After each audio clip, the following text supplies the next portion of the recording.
Everything I had saw told me that Kurtz had gone insane. The place was full of bodies. North Vietnamese, Viet Cong, Cambodians.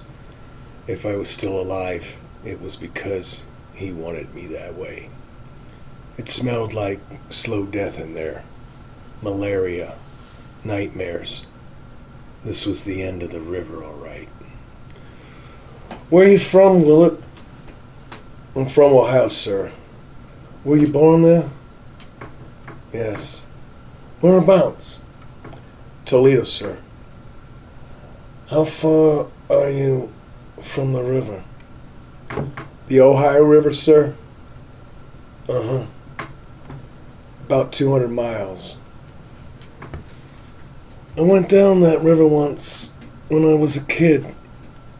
There was a place in the river. I can't remember. Must have been a gardenia plantation or a flower plantation at one time. It's all wild and overgrown now, but for about 5 miles, you'd think that heaven just fell off the earth in the form of gardenias.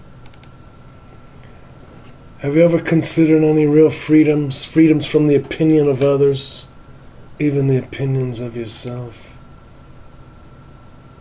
Did they say why, Willard, why they want to terminate my command?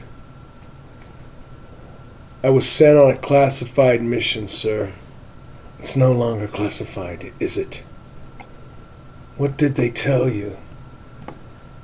They told me that you had gone totally insane. And that your methods were unsound. Are my methods unsound? I don't see any method at all, sir. I expected someone like you. What did you expect? Are you an assassin? I'm a soldier. You're neither. You're an errand boy sent by grocery clerks to collect a bill. Why, huh? Why would a nice guy like you want to kill a genius? Huh, man? Do you know, man, that man really likes you, man? He likes you, man, because you're still here, man. He's got something for you, man. He's got something planned. He's got something in mind for you. Aren't you curious about that, man? I'm curious.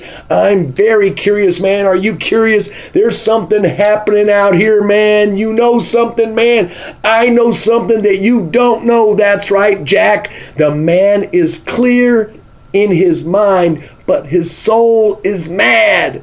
Oh yeah, man, he's dying, I think. He hates all this, man. He hates it. But the man's he reads poetry out loud, man. And a voice, he likes you because you're still alive. He's got plans for you, man. I'm not going to help you, man. You're going to have to help him. You're going to have to help him, man. If the generals back in the train could see what I saw, would they still want me to kill him? More than ever, probably. What would his people back home want if they learned how far from them he'd really gone? He broke from them, and then he broke from himself. I'd never seen a man so broken up and ripped apart. I've seen horrors that you've seen, but you have no right to call me a murderer. You have a right to kill me. You have a right to do that, but you have no right to judge me. It's impossible for words to describe what is necessary to those who do not know what horror means.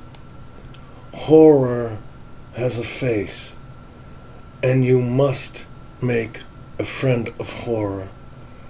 Horror and moral terror are your friends. If they are not, then they are enemies to be feared. They are true enemies. I remember when I was with Special Forces. It seems 1,000 centuries ago. We went into a camp to inoculate some children. We left the camp after we had inoculated the children for polio. And this man came running after us, and he was crying. He couldn't say. We went back there, and they had hacked off every inoculated arm. There were piles of little arms, and I remember I cried. I wept like some grandmother. I wanted to tear my teeth out. I didn't know what I wanted to do. All I want to remember it. I never want to forget it. I never want to forget. And that I realized I was shot. Like I was shot with a diamond bullet right through my forehead. And I thought, my God, the genius of that.